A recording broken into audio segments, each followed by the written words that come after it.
என் அன்புக்குரிய மக்களை வணக்கம். உங்களுடைய பிள்ளைகளை நினைத்து நீங்கள் ஒருபோதும் கவலைப்பட தேவையில்லை.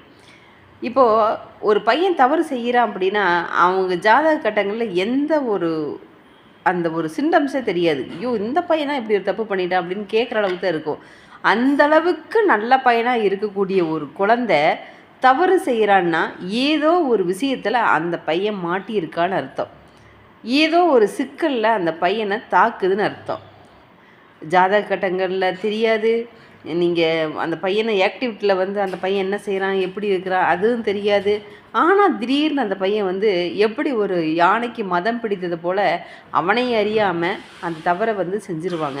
அதே மாதிரி பெண் பிள்ளைகளும் அப்படித்தான். அந்த பிள்ளைகளுக்கு தெரியாமே அந்த தவறு செய்வாங்க. அப்போ இதுக்கு என்ன காரணம்? அவங்களுடைய அறிவு என்பது இந்த அறிவு அப்படிங்கிறது மழுங்கி விடுதா அல்லது அவங்களுடைய மனசு கெட்டு விடுதா அப்படிங்கிறத விட ஒரு